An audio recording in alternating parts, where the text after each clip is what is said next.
Tengan buenas noches, hermanos. Bendiciones para cada uno de ustedes. Recordemos, antes de ir a nuestro pasaje, cuál es el título que le hemos dado al libro de Amós, hermanos. ¿Cuál es el título? Una sociedad en decadencia, ¿verdad? Una sociedad decadente, una sociedad en plena descomposición. En los primeros dos mensajes tuvimos una introducción, ¿verdad? Estuvimos viendo el esquema del libro, el bosquejo, estuvimos viendo los temas principales y los pecados principales que el pueblo había cometido y por los cuales el profeta les estaba hablando.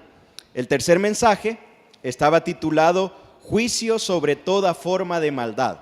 ¿Cuántas naciones menciona el profeta, hermanos? ¿Quién se acuerda? ¿Cuántas naciones eran? 8, ¿verdad? Eran 8 naciones y a cada nación el profeta dice por qué el Señor la va a juzgar. Le menciona los pecados específicos que esa nación había cometido y por los cuales Dios los iba a juzgar. El cuarto mensaje del miércoles anterior estaba titulado la ley de ¿qué, hermano? De la causa y efecto, ¿verdad? La ley de la causa y efecto. Y recordamos, estudiamos que Dios es la causa final de todas las cosas, ¿verdad? Dios es la última causa de todas las situaciones que pueden llegar a nuestra vida o en la sociedad. Y esa idea de que Dios es la causa también es utilizada en el capítulo 4 que vamos a leer en unos minutos. Y es un principio que debemos recordar en nuestra vida cristiana. Ahora, en este pasaje, capítulo 4 de Amós, es un nuevo sermón que Amós dirigirá contra el pueblo de Israel. En este pasaje hay una frase que resalta sobre todas las demás, una frase que se repite frecuentemente y vamos a ver quién la encuentra primero. En el capítulo 4 de Amós hay una frase que se repite, son 13 versículos, pero hay una frase que se repite en varias ocasiones a lo largo del pasaje, especialmente ahí del versículo 4 en adelante. Ahí usted va a ver una frase que se repite una y otra vez. ¿Quién encontró ya la frase?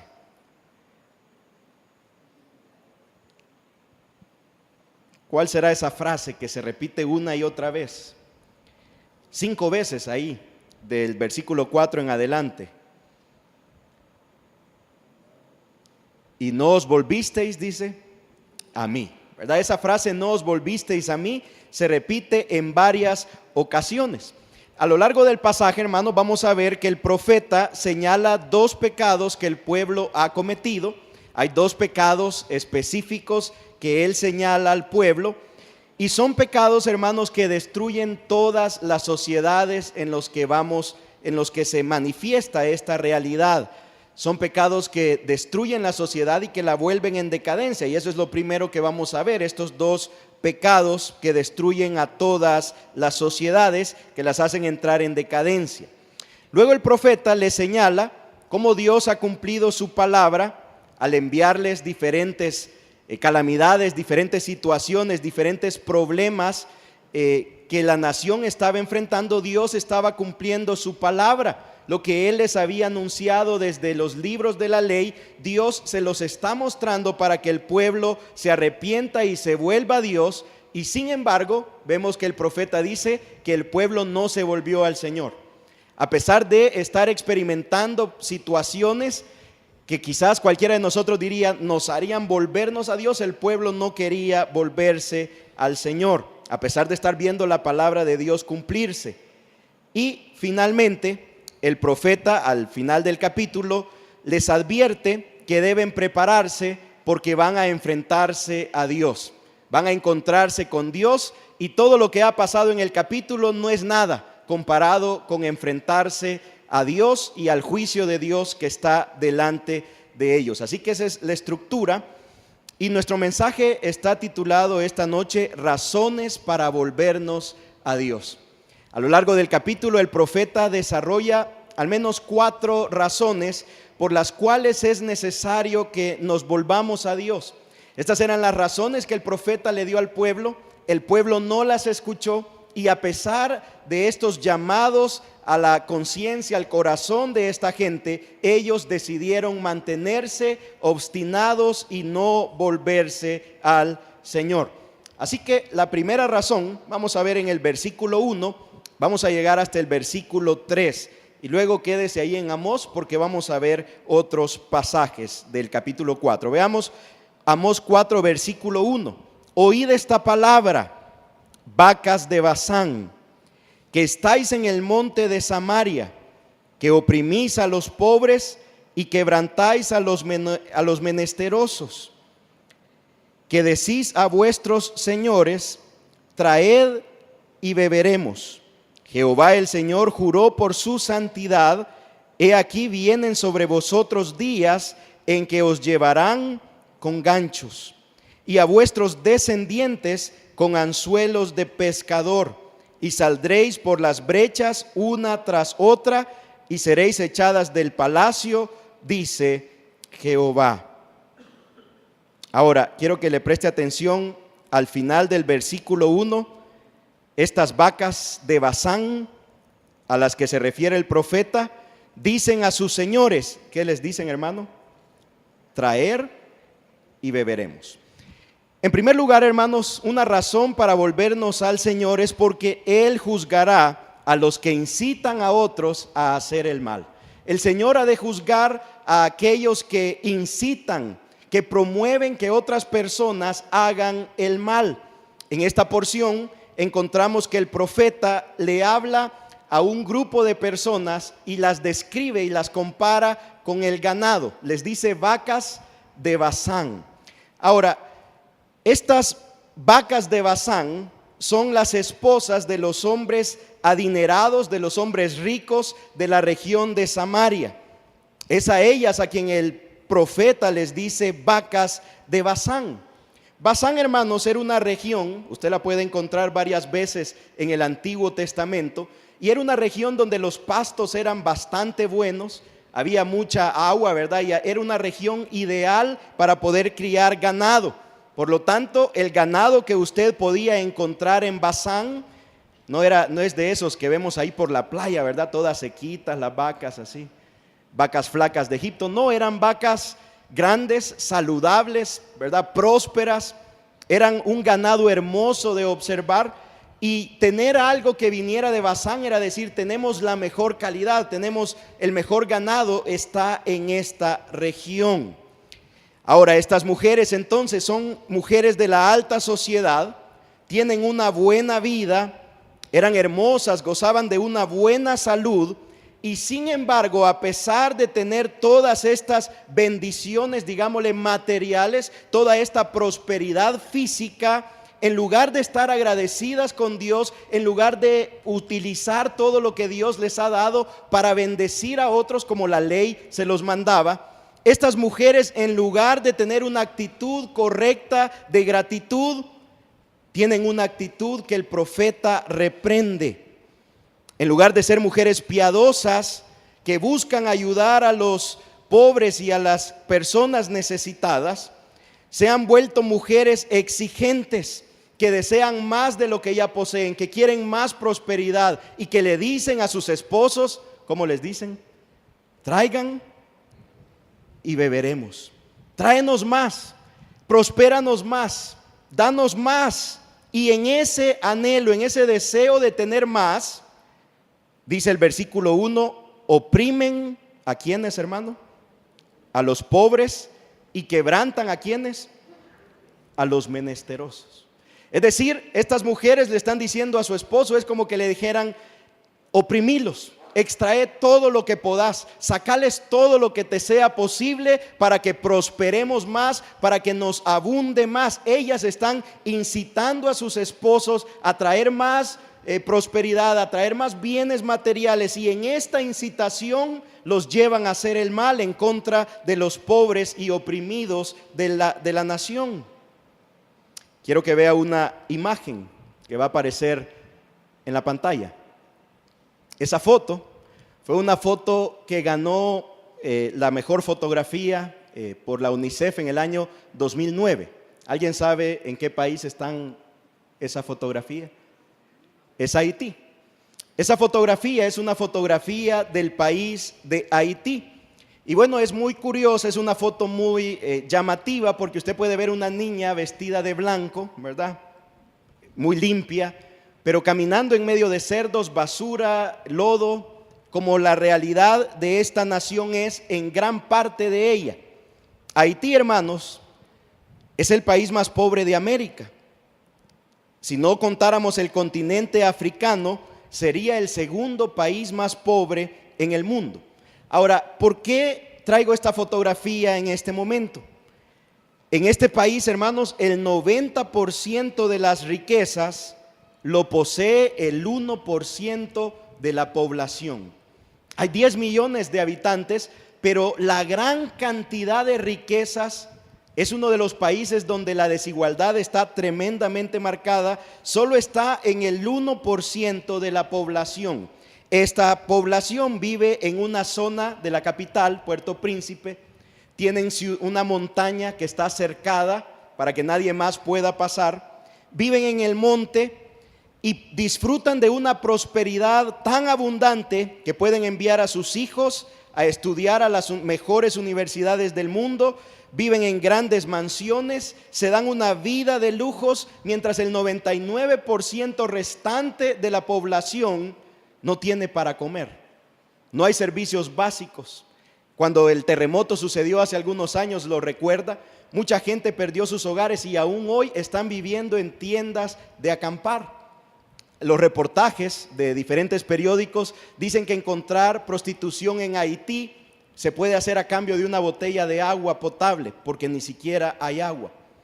Enfermeras reportan, y usted ha oído eso quizás, que los niños hacen y la gente tiene que hacer galletas de lodo y comérselas, porque simplemente no hay alimento, hay una pobreza extrema.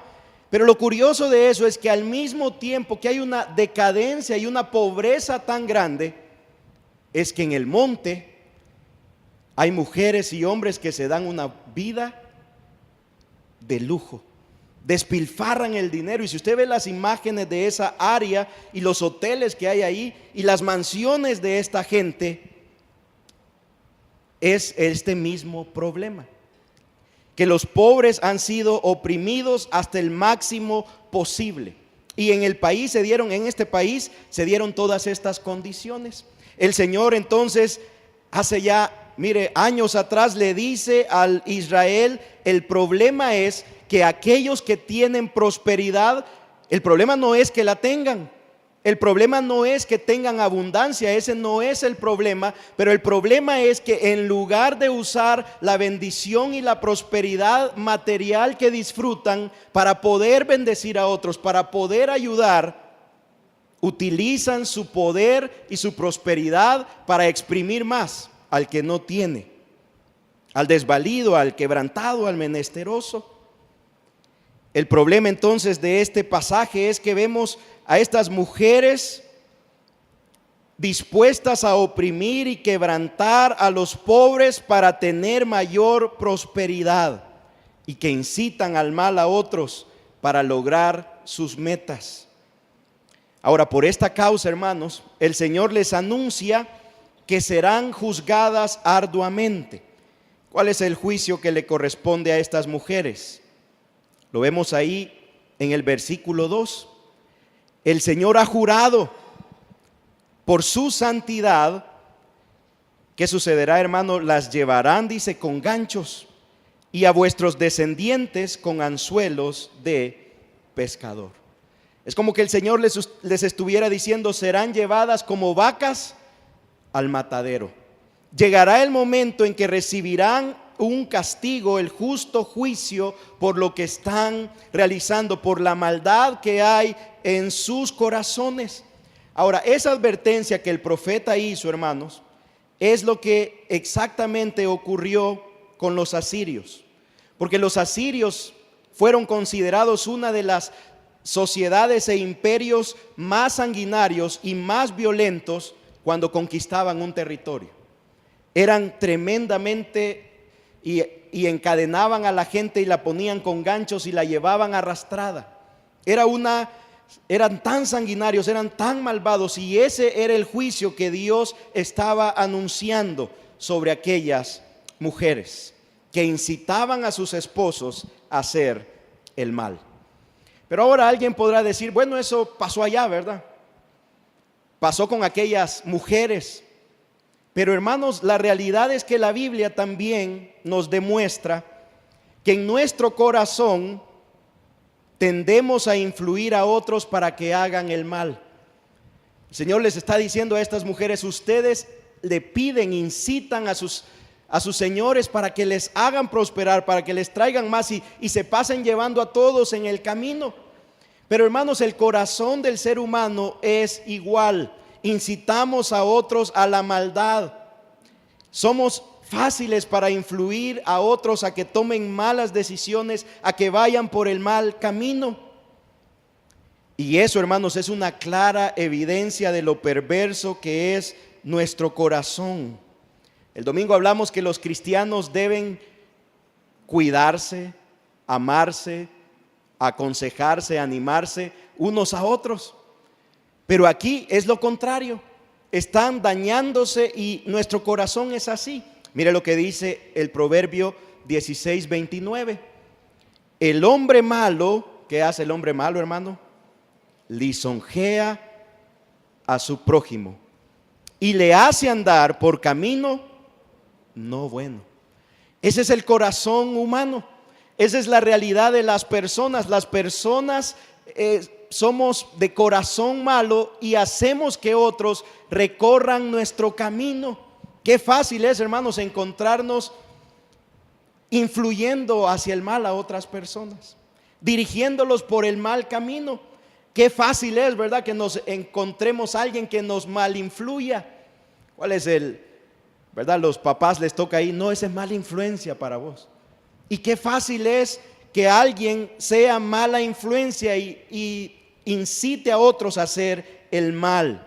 Ahora, eso puede ser una realidad también en nuestras vidas. Podemos estar incitando a otros a actuar mal. Y ese es el mismo pecado, es la misma causa por la que aquellas mujeres iban a ser juzgadas. Y el juicio, hermanos, para los que incitan a otros a tropezar, usted sabe que es grave. Es más, Jesús dijo que nos sería mejor tener una muerte terrible que incitar a otros a hacer el mal. Recuerda estas palabras, Mateo capítulo 18, verso 6. El Señor dijo, pero si alguien hace pecar a uno de estos pequeños que creen en mí, más le valdría que le colgaran al cuello una gran piedra de molino y lo hundieran en lo profundo del mar. Y mire lo que dice: ay del mundo por las cosas que hacen pecar a la gente, inevitable es que sucedan, pero ay del que hace pecar a los demás. Ay del que los hace tropezar, ay del que los dirige mal, ay del que los incita a la maldad en lugar de incitarlo al bien. Hermanos, es un juicio severo. Y el Señor dice, preferirías o deberías preferir morir ahogado que incitar a otra persona a hacer el mal. Pero hermanos, el corazón malo, el hombre malo, ¿qué hace? Dice, lisonjea. Y fácilmente dirige a otras personas a hacer el mal. Esa es nuestra realidad y Dios ha de juzgar severamente a los que actúan así. Ahora, también debemos ser cuidadosos y debemos ser responsables para evitar caer en estos engaños. Proverbios 1, versículo 10 dice, hijo mío, si los pecadores te quieren engañar, no consientas. Es decir, la responsabilidad no solo es de aquellas mujeres, ¿verdad?, que incitaban a hacer el mal, porque si aquellos hombres hubieran tomado en cuenta la palabra de Dios, hubieran recordado que el Proverbio 1:10 dice, si te quieren engañar, no consientas. No permitas ser engañado por alguien que te incita a hacer el mal. Esa no es una persona que te conviene, esa debe ser radical. Y si vemos el pasaje, Cuando Jesús está hablando, luego Él dice, y si tu ojo o si tu mano te son ocasión de caer, o sea, ya sea que alguien te esté incitando o que tú mismo estés provocando el pecado, debes ser radical en cortarlo. No puedes permitir este engaño que pueden hacerte caer. No lo puedes permitir. Entonces, en primer lugar, hermanos, hay un juicio, o Dios, la primera razón para volvernos a Dios es porque Él juzgará a los que incitan el mal. Ahora vamos al versículo 4. Versículo 4. Y veamos ahí la segunda razón. El Señor les dice al pueblo, ir a Betel y prevaricar, aumentar en Gilgal la rebelión y traer de mañana vuestros sacrificios y vuestros diezmos cada 3 días y ofreced sacrificio de alabanza con pan leudado y proclamad, publicad ofrendas voluntarias, pues que así lo queréis, hijos de Israel, dice Jehová el Señor. Ahora mire qué curioso lo que el profeta le dice al pueblo. Es casi como que el pastor acá, Jaime, le dijera a usted, vengan a la iglesia a pecar. Vengan a pecar y aumentar el pecado. Hermano, el viernes que vamos a tener nuestro retiro, vengan a pecar. Va a estar bueno, ¿verdad? Para pecar aquí. ¿Qué diría usted si un profeta, un pastor está diciendo eso, hermano?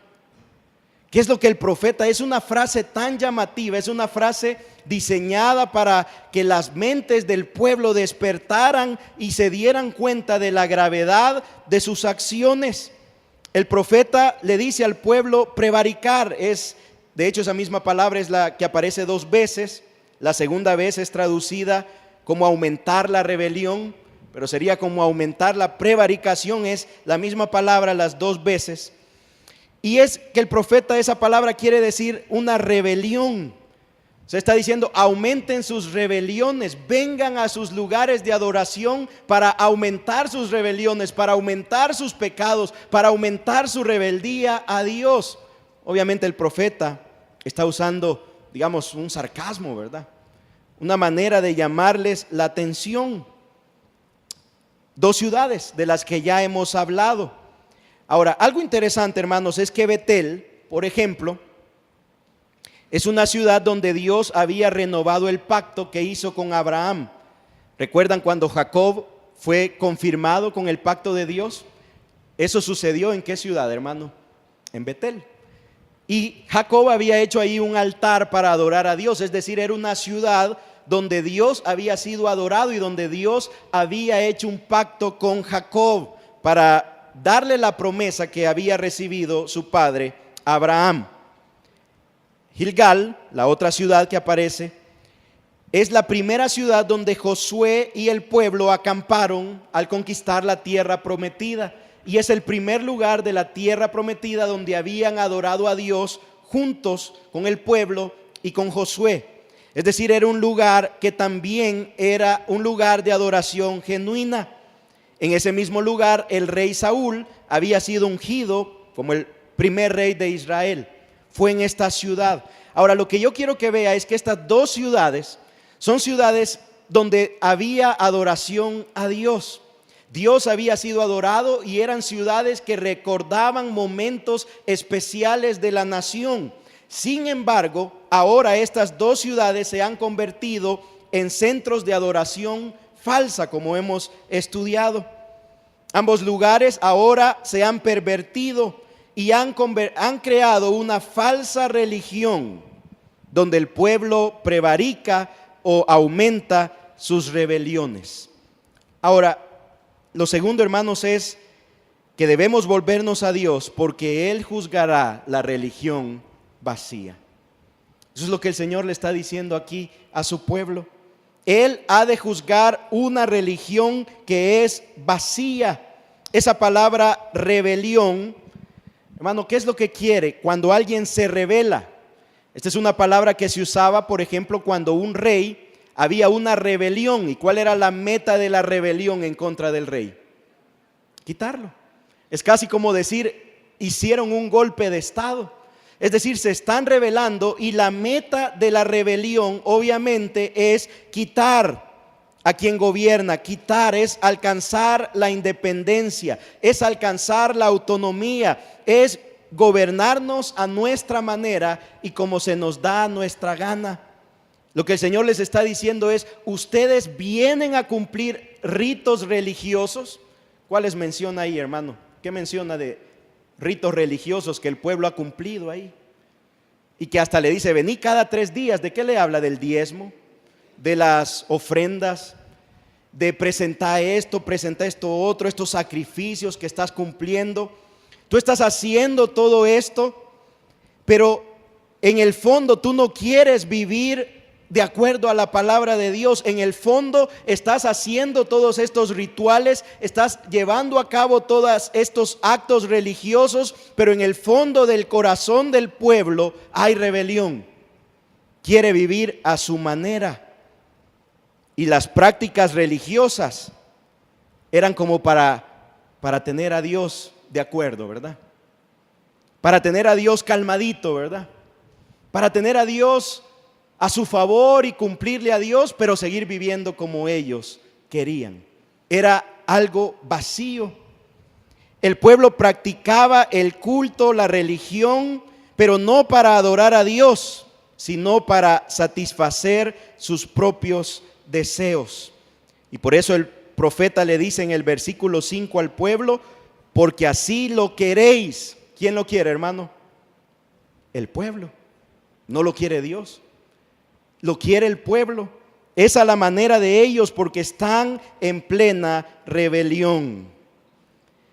Hermanos, qué interesante es que el ser humano toma aún la religión y usa el nombre de Dios, pero no para adorarlo, sino para satisfacerse a sí mismo y a sus deseos egoístas.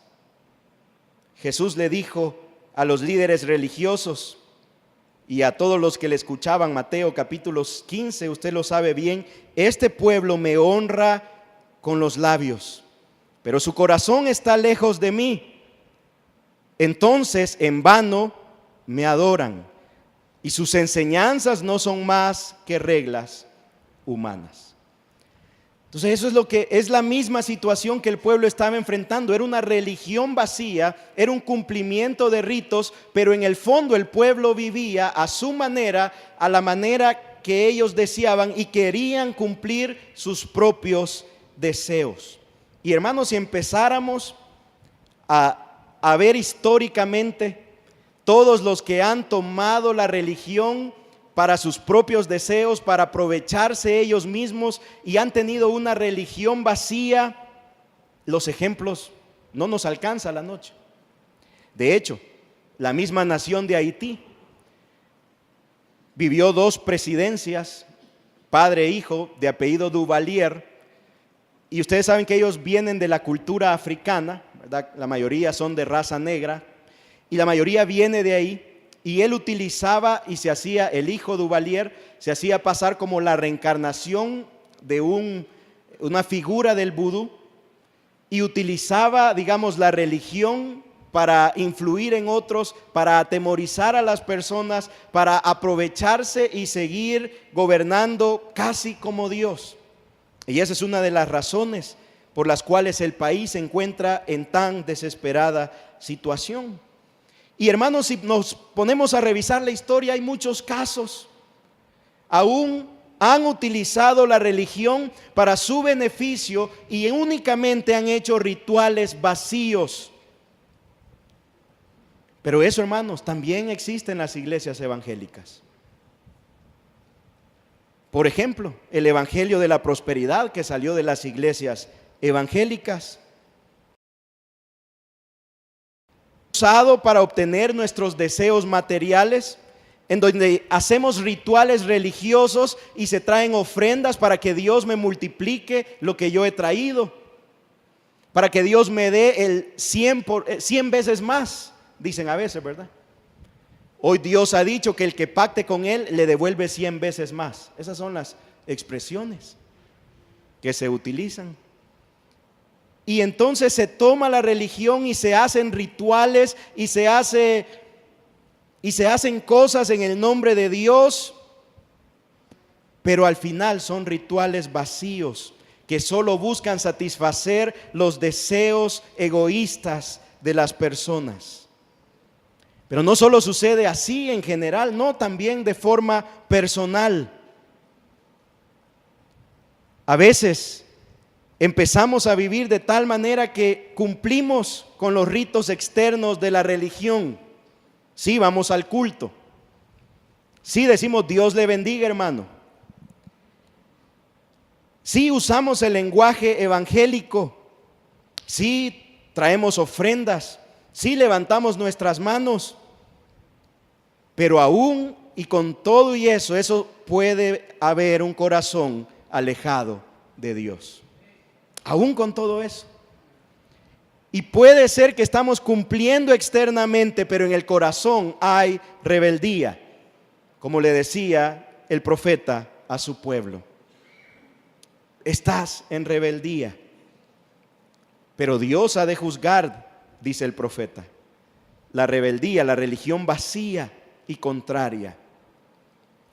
Ahora vamos al versículo 6 y veamos lo tercero. Hemos visto, le dije al inicio, hay dos pecados, eran esos, ¿verdad? Incitar al mal y una religión vacía, una religión ritualista, pero sin un corazón que adore a Dios, y eso es en vano, dijo Jesús en Mateo. Pero veamos ahora el versículo 6 hasta el versículo 11. Les dice el Señor: os hice estar, ¿cómo iban a estar, hermano? Y no es porque hubiera dentistas ni pasta Colgate, ¿verdad? Es porque no había que comer. Y si no hay que comer, entonces los dientes, no, si usted no comió frijolitos, no le puede quedar una cáscara por ahí, ¿verdad? Su diente va a estar limpio porque no hay nada que comer. Y el profeta les dice, o el Señor les dice: los he tenido con sus dientes limpios en todas vuestras ciudades, y hubo falta de pan en todos vuestros pueblos. Pero aquí está la frase: mas no os volvisteis a mí, dice Jehová. También les detuve la lluvia 3 meses antes de la siega. Pero esto es lo curioso, mire: e hice llover sobre una ciudad y sobre otra ciudad no hice llover. Sobre una parte llovió y la parte sobre la cual no llovió se secó. No sé si a ustedes le ha pasado alguna vez, pero una vez yo allá por los altos del Palmar me cayó un gran chaparrón de agua. Me subí al bus y cuando llegué al centro un gran sol, ¿verdad? Y toda la gente viendo así aquí. Bueno, esa es la curiosidad. Dice, sobre algunas parcelas llovía y sobre otras no llovía. Eso es más llamativo porque uno puede decir, bueno, hay una sequía, está bien. Pero lo curioso acá es que sobre ciertas regiones llueve, sobre otras no. Dios está llamando la atención de su pueblo. Y por eso dice, venían 2 o 3 ciudades a una ciudad para beber agua, pero no se saciaban, que no era suficiente. Dice, con todo no os volvisteis a mí, dice Jehová. 9, os herí con viento solano y con oruga. La langosta devoró vuestros muchos huertos y vuestras viñas y vuestros higuerales y vuestros olivares, pero nunca os volvisteis a mí, dice Jehová. Envié contra vosotros mortandad tal como en Egipto. Maté a espada a vuestros jóvenes con cautiverio de vuestros caballos, e hice subir el hedor de vuestros campamentos hasta vuestras narices. Mas no os volvisteis a mí, dice Jehová. Os trastorné como cuando Dios trastornó a Sodoma y a Gomorra, y fuisteis como tizón escapado del fuego. Pero a pesar de todo eso, no os volvisteis a mí, dice Jehová. 5 veces el Señor les dice, no se volvieron a mí. Se nos recuerda en este pasaje, hermanos, que el Señor es la causa última de todas las cosas y que Él siempre obra con propósitos. Las pruebas, los desastres, las situaciones que el pueblo estaba viviendo venían de parte de Dios y tenían un propósito: que el pueblo se volviera y buscara al Señor y fuera salvo. Pero a pesar de eso, el pueblo no quería volverse a Dios. Vemos ahí un avance de las situaciones. Pero sabe, hermano, bueno, usted lo puede ver ahí. En primero había escasez de comida, después había sequía en algunas áreas. Eso me recuerda a una parte del testimonio del hermano Kenneth Bay. No sé si ustedes recuerdan que él dice: estaba en prisión y lo habían puesto a cultivar arroz, y se burlaban de él porque no podía cultivar y su cultivo se miraba mal, ¿verdad? Y que no había llovido por bastante tiempo, y que el Señor les dijo a los guardias, que el pastor les dijo a los guardias, ¿verdad?, deberían orar y pedirle a Dios. Y ellos: ¿qué es eso? A nosotros nos ayuda nuestro líder supremo, Dios no existe, ¿verdad? Y esa noche que él había hablado con los guardias, recuerda él en su testimonio, dice que cayó una tormenta tan grande y que al siguiente día, al salir, los campos que habían cultivado los soldados estaban devastados. Se había perdido el cultivo, todo se había ido, y el campo donde él había sembrado, el Señor lo había guardado. El cultivo estaba ahí, listo, ¿verdad?, próspero. Y eso es lo que el Señor les dice acá: sobre algunas áreas hice llover, otras probablemente se inundaron. La gente tuvo que moverse de ciudad a ciudad buscando agua, pero el agua no era suficiente para saciar la sed de tantas personas. Después dice que hubo vientos del desierto. Se habla que estos vientos son unos vientos, unas corrientes de aire muy calurosas. Imagínense, no hay agua y después vienen estas. Si cuando hay calor, hermano, ¿qué es lo que quiere uno? Vasito con agua, ¿verdad? Y después vinieron estos vientos tan cálidos que atormentaban a las personas. Después los cultivos que habían sobrevivido fueron afectados por las plagas de insectos. Jóvenes murieron en medio de batallas que la nación tuvo que librar. Las ciudades experimentaron desastres similares a Sodoma y Gomorra. Pero sabe, hermano, mire lo que decía Deuteronomio capítulo 28. Hermano, el Señor juzgará los corazones endurecidos. Eso es lo que vemos en este pasaje. El Señor también juzgará los corazones endurecidos. Pero mire lo que dice el libro de Deuteronomio. Este libro que ellos tenían disponibles, tenían a su alcance para poder conocer a Dios y comprender a Dios. Y en Deuteronomio 28 dice: el Señor te castigará. ¿Con qué dice ahí, hermano? Epidemias mortales. ¿Qué dice ahí? Envié las plagas como en Egipto. Dice: fiebres malignas e inflamaciones. ¿Qué más provocaré? Dice el Señor: calor sofocante. Ahí acabamos de leer que llegaron los vientos calurosos. ¿Qué más provocaré? Dice el Señor: sequía. Acabamos de leer que no llovía. Y dice el Señor: y los castigaré con plagas y pestes. ¿Quiénes habían llegado? Las orugas y las langostas. Sobre tus cultivos te hostigará hasta que perezcas. Ahora, lo que yo quiero que usted observe es que la instrucción en Deuteronomio había sido tan clara para el pueblo. El Señor les había enseñado claramente y les había dicho: si ustedes me obedecen, yo los bendeciré. Y está aquel pasaje que nos gusta leer, ¿verdad? Bendito serás en tu casa y en el campo, bendita será tu cesto, ¿verdad? Te van a abundar las pupusas y los platanitos fritos, ¿verdad? Y vas a tener, porque tu Dios está contigo. Pero el día que te apartes del Señor, esto te va a venir.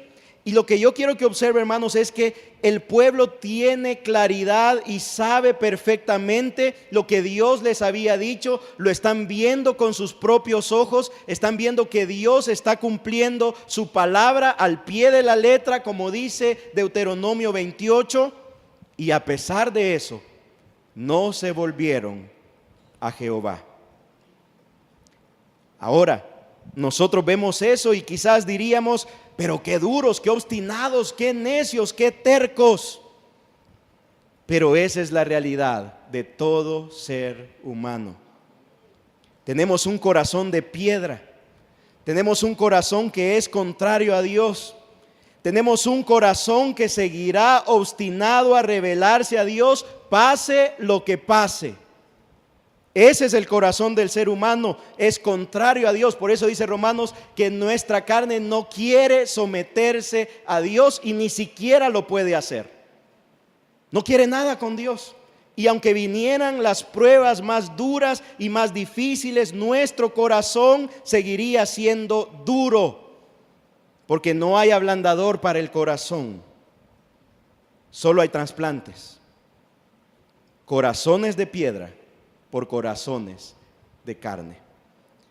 Y los trasplantes solo son obrados por el Dios de gracia. Él transforma corazones y quita el corazón de piedra para poner uno de carne. Pero cuando vemos al pueblo y lo vemos obstinado y lo vemos necio y lo vemos rebelde a Dios a pesar de lo que están enfrentando, no creamos que somos diferentes. Ese es nuestro mismo corazón y esa misma sería nuestra actitud si Dios no tiene misericordia de nosotros. Pero Dios juzgará los corazones endurecidos y esa dureza de corazón somos responsables de ella. Pero miremos entonces el versículo 12 en Amós. Versículo 12. Por tanto, de esta manera te haré a ti, oh Israel, y porque te he de hacer esto, prepárate para venir al encuentro de tu Dios, oh Israel. Porque he aquí el que forma los montes y crea el viento, y anuncia al hombre su pensamiento, el que hace de las tinieblas mañana y pasa sobre las alturas de la tierra. Jehová, Dios de los ejércitos, es su nombre. Ahora el profeta entonces le dice, por tanto, ya que el Señor ha cumplido su palabra delante de ustedes, y a pesar de este cumplimiento ustedes siguen en rebelión a Dios, ahora prepárense, porque lo que viene por delante es mucho más terrible que lo que han experimentado. Dios llamará a sus hijos rebeldes y aplicará una sentencia por su rebeldía, por su idolatría, y es una sentencia justa y merecida.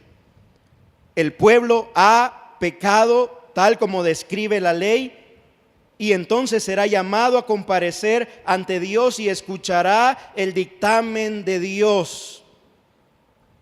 Hay dos verbos: prepararse y encontrarse. Y esos dos verbos usted los encuentra en Éxodo 19. ¿Alguien recuerda qué hay en Éxodo 19? El pacto del monte Sinaí. Y cuando el profeta les toma estos dos verbos, les está recordando lo que sucedió en el pacto, y básicamente lo que les está diciendo es: ahora no vienen a hacer un pacto, el pacto ya estaba hecho, pero ahora vienen a ser enjuiciados por no cumplir el pacto que había sido establecido. Esto no se trata de un encuentro amistoso, es todo lo contrario, es un encuentro en el que el Dios Todopoderoso juzgará a su pueblo. Y el decreto de juicio y el resultado de esto lo conocemos, era el imperio de Asiria que iba a arrasar la ciudad. Ahora, esa no es ese llamado. El Señor les dice: prepárense para encontrarse conmigo. Ese es el mismo llamado que cada persona debe enfrentar. Cada persona será llamada por Dios para encontrarse con Él cara a cara. Un día cada uno de nosotros nos presentaremos ante Dios, y qué terrible sería llegar ese día como enemigo de Dios. El Señor le está diciendo: ha llegado el momento, Israel, de encontrarte con Dios, y has llegado como enemigo, has llegado en rebeldía, has llegado peleando contra Dios. Y ese mismo llamado hemos de recibir cada uno de nosotros. El profeta Isaías le dice al pueblo, ahora a Judá, el reino del sur, Isaías 45:9, ay del que contiende o pelea con su hacedor. Ay del que no es más que un tiesto entre los tiestos de la tierra. Esa es una vasija, ¿Acaso el barro le reclama al alfarero? Fíjate en lo que haces, tu vasija no tiene agarraderas. Isaías describe al pueblo y les dice, ustedes ¿qué están haciendo? Dice, peleando con Dios. Están contendiendo contra Él, están en contra del alfarero. ¿Cómo se les ocurre que el barro ha de pelear con el alfarero? Eso es imposible, no tiene cabida en la mente. Pero ustedes están peleando con el Creador, están batallando contra Él, están constituyéndose enemigos de Él. Y para los que llegan con esta expectativa de juicio y siendo enemigos de Dios, qué tremendo, ¿verdad? Llegará el momento de encontrarnos con Dios, dice el profeta. Llegará el momento que debemos llegar, y le dice al pueblo, y prepárate para enfrentar a Dios. Hemos visto entonces, hermanos, en el capítulo 4 del libro de Amós, algunas razones para volvernos a Dios. ¿Cuál era la primera razón? Porque Dios juzgará a los que incitan a otros a hacer el mal. En segundo lugar, hemos visto que Dios juzgará la religión vacía. Este pueblo me adora, su corazón está lejos de mí, en vano me adoran, decía Jesús. Luego hemos visto que Dios juzgará los corazones endurecidos que no quisieron volverse a Él. Y en cuarto lugar, hemos visto que a todos nos llegará el momento de encontrarnos con Él. Y el profeta decía, prepárate para ese momento. El libro de Amós, hemos dicho, es un recordatorio que el juicio de Dios es una realidad. Tal como el juicio de Dios se cumplió en la nación de Israel, también Él cumplirá todos los juicios que Él ha anunciado. Pero la buena noticia, hermanos, es que el Evangelio es capaz de librarnos de los juicios de Dios.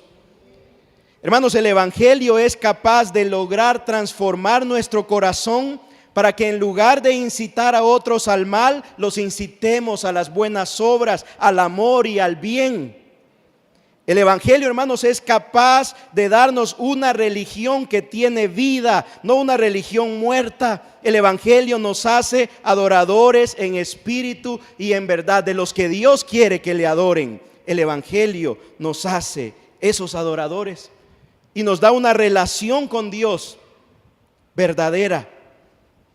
El Evangelio, hermanos, es capaz de quitar nuestros corazones endurecidos y darnos corazones nuevos, sensibles a la voz de Dios, sensibles a la verdad, dispuestos a escuchar y a seguir la palabra de Dios. El Evangelio escribe la ley en nuestros corazones.